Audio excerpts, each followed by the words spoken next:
Bonjour et bienvenue à cette troisième vidéo de notre sixième semaine de STT 418.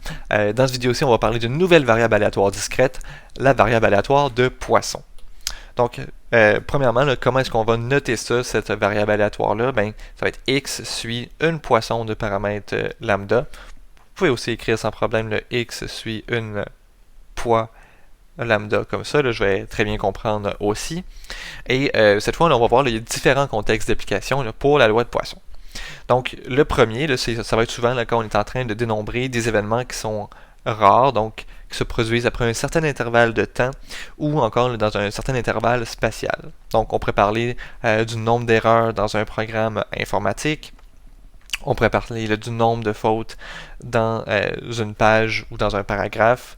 Ça pourrait être le nombre de mortalités pour une maladie donnée pour une période fixe. Donc vous voyez, là, à chaque fois, là, on a toujours la même chose. C'est toujours des nombres. Donc on est en train de calculer, de compter des choses. Et il y a toujours un certain repère. Donc dans un programme informatique, donc ça va être notre repère un peu spatial ou temporel si on veut, là. Après, nombre de fautes d'orthographe dans une page, ça pourrait être dans un paragraphe.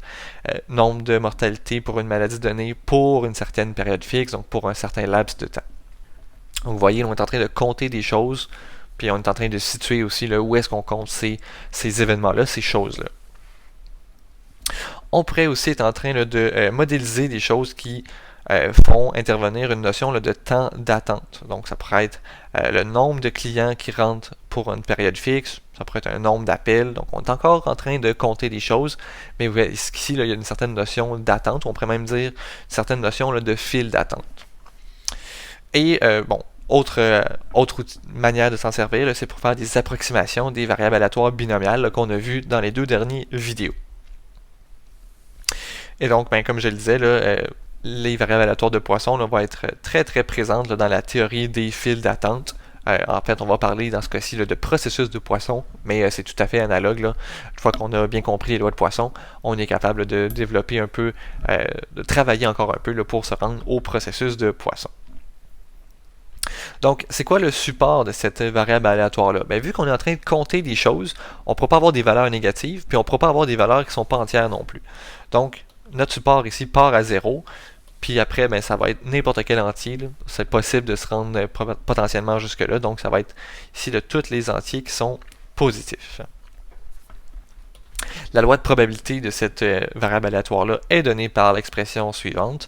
Donc, vous voyez, là, on a deux paramètres qui surviennent.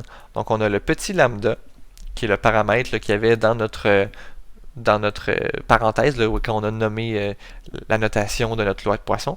Donc, on va parler un peu de ce paramètre-là, qu'est-ce qu'il représente. Mais on voit qu'il se retrouve à deux endroits. Donc, il se retrouve en exposant de notre E, de notre exponentielle.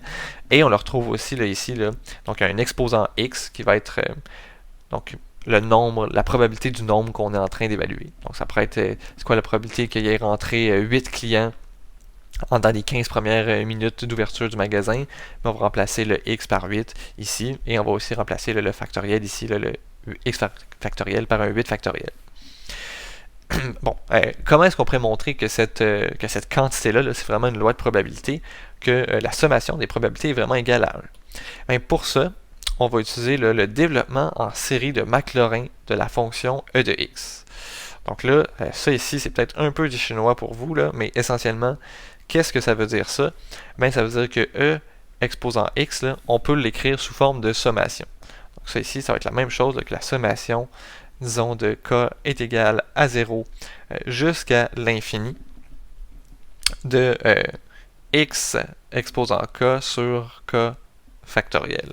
Donc ça ici, là, c'est vraiment la même quantité, c'est une identité qu'on verrait dans un cours de maths, mais là, ici, on fait juste la donner comme ça.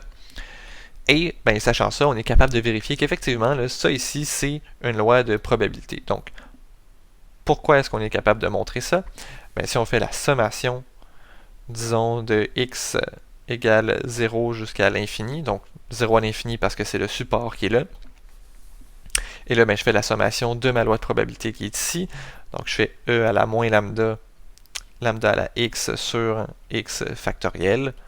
Première chose que je peux faire dans cette sommation-là, je peux aller sortir le e exposant moins lambda parce qu'il n'y a pas de x là-dedans. Finalement, ça l'agit ici comme une constante. Donc ça, c'est la même chose que e à la moins lambda, la sommation x est égal à 0 jusqu'à l'infini, lambda à la x sur x factoriel. Et là, ben, cette sommation-là, vous devriez trouver qu'elle ressemble à d'autres choses. Elle ressemble exactement là, à ce qu'on a à gauche ici. C'est juste que mon k est devenu un x et mon x est devenu un lambda. Donc, ici, là, ça veut dire que le x que j'ai là, que j'ai ici, ben, il s'apparente à ce qu'il y a en dessous de l'exposant. Donc, ici, ça va s'apparenter à mon lambda. Donc, ça va être la même chose que e à la moins lambda fois e à la lambda. Propriété des exposants. Quand on a deux mêmes bases qui se multiplient, les exposants s'additionnent. Donc ça ici, c'est e à la 0, lambda, moins lambda plus lambda, et e à la 0, ben, n'importe quoi à la 0, ça donne 1. Donc on a bel et bien montré là, que cette loi de probabilité-là est vraiment une loi de probabilité. On tombe là ici à l'espérance de notre variable aléatoire, et on nous dit que l'espérance est égale à lambda. Donc c'est pour ça que le paramètre lambda est important, et c'est pour ça que c'est lui qu'on définit quand on parle d'une loi de Poisson. C'est parce que le paramètre lambda correspond au nombre d'événements, au nombre de décomptes, le décompte moyen qu'on s'attend pour la période qui est fixée. Donc, peut-être que je vais le noter ici, là, correspond au décompte moyen pour la période ou la référence là, fixée.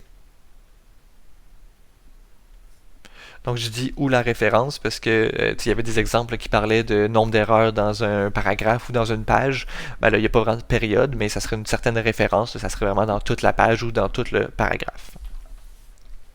On pourra là peut-être mieux comprendre là, pourquoi est-ce que c'est important de bien le définir comme ça au travers d'exemples. Vous verrez comment que ça se travaille.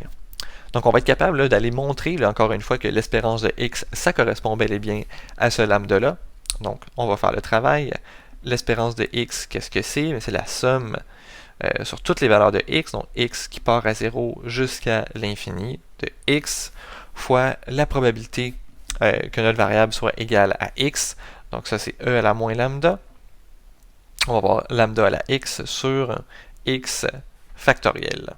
Donc, qu'est-ce qu'on peut faire avec ça? Ben, on peut, là, un peu comme on avait fait avec la binomiale, on peut venir enlever le cas 0 ici, parce qu'on va avoir 0 fois plein d'affaires, ça va donner 0. Donc ça ici, c'est la sommation x est égal à 1 jusqu'à l'infini de x e à la moins lambda, lambda à la x sur x factoriel. Encore une fois, en suivant la démarche qu'on avait faite pour la binomiale, là, on peut canceller un des x ici avec le x du x factoriel. Donc, qu'est-ce qui va nous rester? Il va nous rester x est égal à 1 jusqu'à l'infini, e à la moins lambda, lambda à la x sur x moins 1 factoriel. On va faire finalement ici là, un changement d'indice. Donc, on va poser, disons, k est égal à x moins 1. Donc ça revient à dire que k plus 1 est égal à x. Et il faut aussi venir ajuster donc nos indices de départ et de fin ici. Quand x est égal à 1, k est égal à 0. Et quand x est égal à l'infini, k est égal à l'infini moins 1. Ce qui va être encore l'infini. Qu'est-ce que ça nous permet de faire? Ben, ça nous permet de faire la sommation k égale à 0 jusqu'à l'infini. On garde le e à la moins lambda, ça ne change pas. On va avoir lambda à la x, donc lambda à la k plus 1, sur, ici on va avoir k factoriel. Donc, bon, on va tout de suite sortir les choses qui n'ont pas d'importance là. Donc le e à la moins lambda, on peut le sortir de la somme, de la même manière qu'on l'avait sorti juste ici. Donc ça ici, c'est e à la moins lambda, sommation k est égal à 0 jusqu'à l'infini. Et il nous reste lambda à la k plus 1 sur k factoriel. Donc là, on a pratiquement l'expression qu'on a ici. En fait, la seule chose qui ne correspond pas exactement à ça, c'est le plus 1 qui est là. Donc on va aller s'en débarrasser, on va aller le sortir, celui-là, de la somme. Donc ça, on va dire que c'est la même chose que e à la moins lambda fois lambda. Il reste sommation k est égal à 0 jusqu'à l'infini, lambda à la k sur k factoriel. Et là, ben, on va utiliser le résultat qu'on a ici là, pour remplacer notre sommation de la même manière qu'on l'avait fait juste ici. Donc ça ici, c'est e à la moins lambda fois lambda la sommation ici devient E exposant lambda. Et là, ben, de la même manière que tantôt, là, ces deux E-là vont se joindre ensemble pour devenir E à la 0, et donc pour devenir 1. Il va nous rester lambda E à la 0, c'est la même chose que lambda fois 1, et ça, ben, c'est vraiment lambda, donc ça correspond là, à ce qu'on était supposé aller trouver. Et donc, ben, pour la variance, encore une fois, on ne fait pas tout le calcul pour la variance, mais on vous dit que la variance, c'est quand même un cas qui est particulier, la variance correspond à lambda, donc la variance est exactement la même quantité que l'espérance. Ça va être une des choses là, qui va venir caractériser un peu la loi de Poisson, même variance que la moyenne. Et donc, ben, on peut aussi en déduire l'espérance de x carré en sachant ça. On va pouvoir utiliser ces quantités-là pour résoudre des problèmes dès le prochain vidéo.